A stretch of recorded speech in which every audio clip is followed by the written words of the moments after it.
ქვეყანა, რომელზეც დღეს საქართველოს სწორება აქვს აღებული, ამერიკის შეერთებული შტატები დაწყებული სამხრეთ კორეამდე, უკვე ნახევარი საუკუნეა პოტენციური გენიოსების აღმოჩენით არის დაკავებული. მათ ეს ბავშვები ფაქიზად მიხავ დიდების ცხოვრებამდე. ისინი არ ეთანხმებიან თეორიას, რომ ნებისმიერი ვუნდერკინდი აუცილებლად დიდ ადამიანად გაიზრდება. ამიტომაც მიაჩნიათ, რომ ერის ინტელექტუალური ელიტის ჩამოყალიბებას ხელი თავად უნდა შეუწყონ. ეს ამერიკელმა მეცნიერმა ლუის სტერმანმა 40 წლიანი დაკვირვები ჯერ კიდევ გასული საუკუნის დასაწყისში დაამტკიცა. მისი მეთვალყურეობის ქვეშ მყოფი 1500 განსაკუთრებული ბავშვიდან 3/4 განსაკუთრებულ ადამიანად ჩამოყალიბდა. ამის წინაპირობა კი უფროსების ყურადღებაა, რომლებმაც დროულად უნდა გაიაზრონ, რომ ბავშვი ფენომენალურია. 3 ადამიანი, რომელთა ისტორიასაც ახლა გიემბობთ, ასეთი ყურადღებით განებივრებულები ნამდვილად არ ყოფილან. საქართველოში დღემდე არ არსებობს განსაკუთრებული ბავშვების გამოვლენისა და მათი ნიჭის განვითარების პროგრამა. ამიტომაც მათი ნიჭი ჩვენ ქვეყანაში ხშირ შემთხვევაში დაუფასებელი და გამოუყენებელია. დროების ჟურნალისტი გიორგი ახვლედიანი შეხვდა ადამიანებს, რომელთა ფენომენი აუხსნელია. მათი დაწევა კი შეუძლებელი.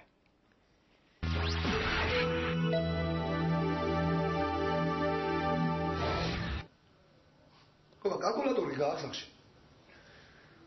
კალკულატორი ჯერ ცხოვრებაში არ დამჭირებია და არც გამომიყენებია. არ ვიცი როგორ მუშაობს. ხო.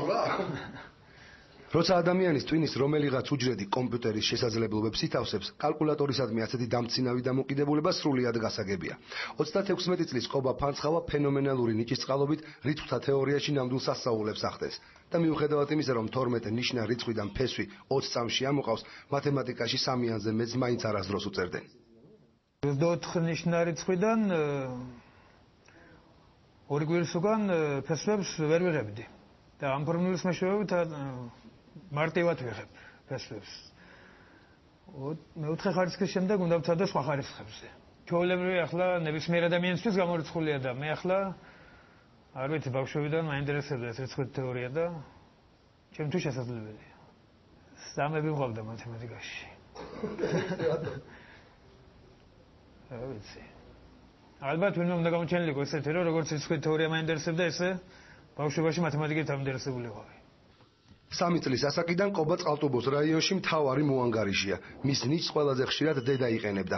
ის წლების განმავლობაში ცენტრალური გასტრონომის მოლარედ მუშაობდა. იმას, რასაც ბუღალტრები 2 დღე ითვლიდნენ, ყობა მხოლოდ 5 წუთს ანდომებდა. არასოდეს არ მოსვლია შესწავლა, მე უფრო მომდიოდა შესწავლა ვიდრე მაგას. ისე ჩქარა ითვლიდა ფულს, რომ ყველა გაკვირვებული იყო და თან ანგარიში აღწერა რო გვექნებოდა, გადახედავდა და პასუხს ხელად იტყოდა. სადაც დიდი ციფრები იყო და საანგარიშებელი, ყველა მაგას ეუბნებოდა, რომ მოგვეხმარე და დაგვანგარიშებოდა, ყველას ეხმარებოდა. ყობას ფენომენალურობის პროფესიულ დონეზე შესამოწმებლად ქუთაისში მათემატიკის დეპარტამენტს მივაკითხეთ. იმპროვიზებული გამოცდა საათზე მეტხანს გაგრძელდა. 374 მილიარდ 618 მილიონ 962,714-დან მეოთხე ხარისხის ფესვი. ამ წუთში მივიღე პასუხს.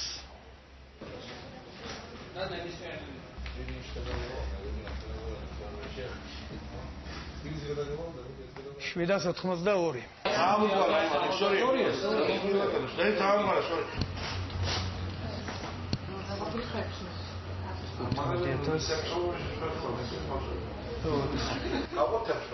გავყოთ 16-ზე?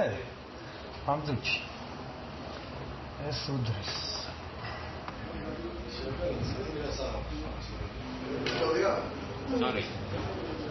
რვა ნიშნა რიცხვის 6 ნიშნაზე გამრავლება და გაყოფა, 12 ნიშნიდან ფესვის ამოღება, მილიარდებითა და ტრილიონებით манипуляციები როგორც ყობასთვის, ისე პროფესორებისათვის საკმაოდ აზარტული გამოდგა.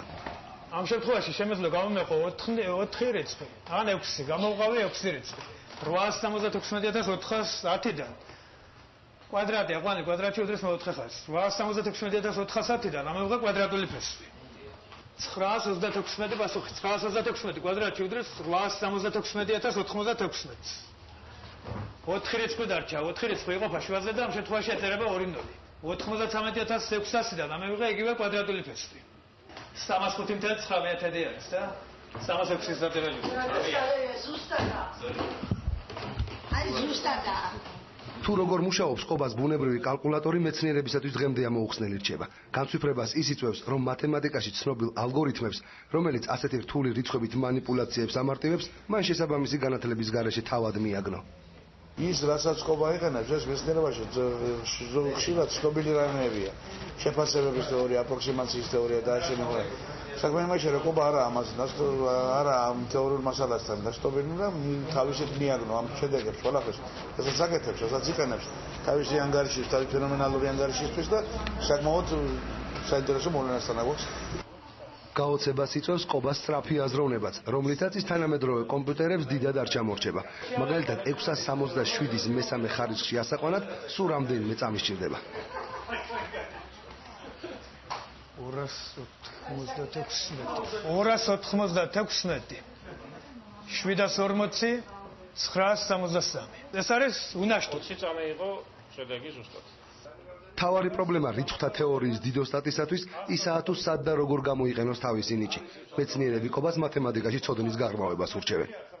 ნიჭი რომ ფენომენალურია, ეს უდავოა. თუ კი თქვათ, გააგრძელებს სერიოზულ კვლევას და ამას დაემატება სპეციალური მათემატიკური განათლებაც, არ არის გამორიცხული რომ კარგი და სერიოზული შედეგები მივიღოს. თუ ყობას შესაბამისი განათლების მიღების შემთხვევაში სერიოზული წინსვლებიელის, ნუკრიანელ დათაშალვაშვილს არანაირი მსგავსი პერსპექტივა არ აქვს. ბავშვობიდან ოლიგოფრენიით დაავადებულს ისეთი ნიჭი გამოუმუშავდა, რომლის გამოყენებაც საყოფაცხოვრებო დონეს ვერაზროს გასცილდება. 41 წლისა 22 ივნისი. ეგრადაც იყო კვირაი.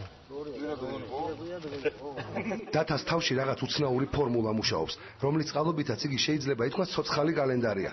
წამებში და უშეცდომოდ შეუძლია გამოთვალოს კვირის რომელი დღე იყო წარსულში, ან იქნება მომავალში ამა თუ იმ წლის ესა თუ ის რიცხვი. მცირე ექსპერიმენტისაგან თავი აქაც ვერ შევიკავეთ და დათას ინტერნეტიდან ამობეჭდილი კალენდრიდან რამდენიმე კითხვა დავუსვით. აბა, რა დღე იყო 1901 წლის 1 აგვისტო? ხუთშაბათ. სორია. აბა 1980 წლის 1 იანვარი. სამშაბათ. სორია. შეკითხვების გასართულებლად საქმეში ტექნიკის, კერძოდ სპეციალური პროგრამის მქონე მობილური ტელეფონის ჩართვა გახდა საჭირო. დაცო, აბა ეხლა 1500 წლის 2 მარტი. რა დღე იყო? 1500 წლის 2 მარტი. ვარასკი. თუ როგორ მუშაობს დათას კალენდარი არავინ იცის, მათ შორის არც დათამ. ამ ფენომენის ყველაზე ორიგინალური ახსნა ასეთია. დასულ გადავიანგარიშებ ხოლმე და მომავალ კი გადავიანგარიშებ ხოლმე. ბევრჯერ დამიდვიან იძლავი, ბევრჯერ ცხარი მამიგია, ბევრჯერ ბათკანი მამიგია, ბევრჯერ ფული მამიგია, რა, ბევრჯერ აღარ მამიგია. არ ჯეროდათ ხოლმე, ხო, მაგას რო შეძლებ? არ ჯეროდათ ხოლმე, მაგრამ მერე დაეჯერათ. მიუხედავად იმისა, რომ ფეხბურთის მიმართ სრულიად ინდიფერენტულია, თანასოფლელებმა შენიშნეს, რომ დათას ანგარიშის გამოცნობის ნიჭიც აქვს. 2002 წლის სოფლიო ჩემპიონატი ტარდებოდა, იყო მატჩი მესამე ადგილისთვის კორეა, თურქეთი. ხო და ნუ შევეკითხე რა თამაში არც ქონდა ნანახი, მეთქი რა ანგარიში დამთავრდება რა. ნუ 3-2-ო რა, უბრალოდ ეგრევე თქვა 3-2-ო. ნუ მივედი სახში შეხედე რომ 2-2-ია და ბრახმესთან გოლიც გავიდა რა. კიდე გაურტყავს ესეთი ისინი ანგარიშები? რავი, რამოდენიმე გაურტყავს. დრო უნდა რომ ისაკნას რა. იფიქრო რომ გამოიწრო თუნდა ხარ. ეხლა ესე რომ მივაწვოთ უცხოც რა ხარ გვიცხარიო, მასე რომ ეშლება რა. აბა კარგად იგავ. ჩამოვა მალე. რამდენი? რა ვიცი, აბა 2008 წლის 25 თებერვალს, რომელი იქნება? ორშაბათ. ორშაბათ ჩამოვა მაშინ. მანამდე არ ჩამოხვალ? რა ვიცი, აბა.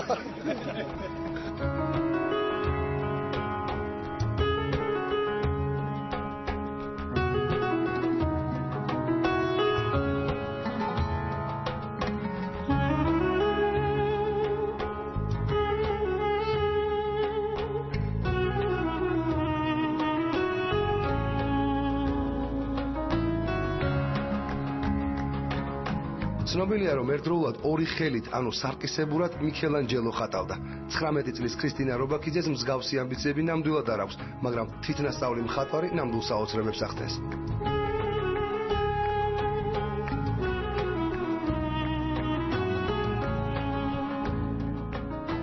თუკი ორი ხელით შეიძლება დაუკრას ადამიანმა, რატო არ შეუძლია დახატოს ორი ხელით ან დაწეროს?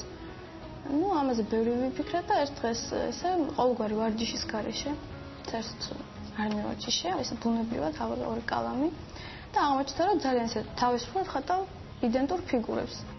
13 პერსონალური გამოფენის ავტორი, რუსეთის ფედერაციისა და მსოფლიოს საერთაშორისო მხატვართა კავშირის წევრი, საქართველოს მხატვართა კავშირის წევრობისთვის ზედმეტად ახალგაზრდა აღმოჩნდა. ქრისტინას მხატვრობის სტილი ტრადიციული ნორმებიდან იმდენად ამოვარდნილია, რომ პროფესიული განათლების მიღება არც უცდია. აკადემიაში რო წავსულიყავი, აბსოლუტურად მე რასაც ვხატავ. არის აპირისპირო, თქვათ, არაპროპორციული ფიგურა არის და არაპროპორციული, ანუ პროპორცია დარღვეულია მთლიანად. ჭრილებს უკულ ვაკეთებ. ну ეს რაღაცა იქ ცოტა იმას დისკომფორტს გამოიწვევდა ალბათ მე თვითონ ჩემში. ახალგაზრდა მხატვრის შემოქმედებითი მიმართულებები მუდმივად იცვლება. ბავშვობაში რუსუდან ფეთვიაშვილს ადარებდნენ, შემდეგ სიურეალიზმმა და სალვადორ დალიმ გაიტაცა. დღეს დეკორატიული მხატვრობა უფრო იზიდავს. ჩემი მხატვრობის სტილი ძალიან ბევრჯერ შეიცვალა. ახლა შეიძლება კვირიდან კვირამდე შეიცვალოს, ტილოდან ტილომდე. ეს არის ყველაზე ბოლო ტილო. საერთოდ ბოლოს რასაც დავხატავ, ის მიყვარს მე ყველაზე მეტად. ეს ტილო ახლა მე მიყვარს ძალიან. ნამდვილი სიახლე ფოტოქაღალდზე საღებავების გარეშე ხატვაა. ამ ორიგინალური ტექნოლოგიით მუშაობისას მხატვარს შეცდომის უფლება არ აქვს. ერთ არასწორად გავლებულ ხაზს მთელი სურათი ეწირება. რაც შეიძლება ფასრი უნდა იყოს, ეს იქნება თანამაგრატელი ბრიტვა. კალმის წვერი, სამართებელი. თავარია რომ რაღაც ამოკაწროს ეს და იყოს ფასრი. აბსოლუტურად საღებავების გარეშე მივიღე 5 ფერი დაახლოებით. თქვათ აი ძალიან თუ დავაჭირე კალმის წვერს, აი მივიღებ თეთრ ფერს. აი ოდნავი მოფხაჭნით მივიღებ წითელ ფერს. ასე.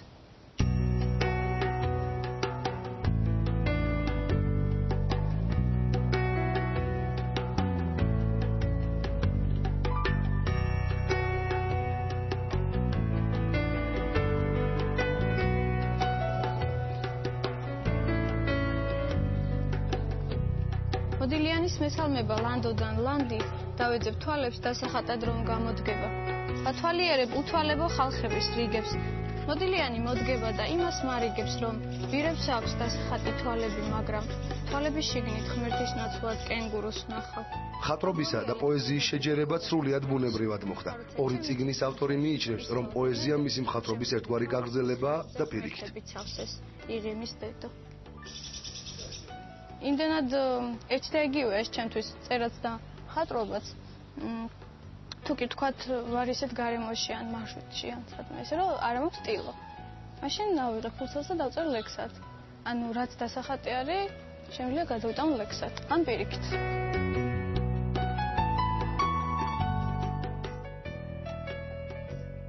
ამოუხსნელი ნიჭის მქონე ადამიანებისადმი დამოკიდებულება ყოველთვის განსხვავებულია. მათ ზოგი გაურბის, ზოგი წახფრთოვანებულია. ბევრი კი ამოუხსნელის ასახსნელად კვლევად ძიებას იწყებს, მაგრამ როგორც წესი უშედეგოდ. გონების ფენომენალური შესაძლებლობების ბოლომდე ახსნას ადამიანის გონება ალბათ კიდევ დიდხანს ვერ შეძლებს.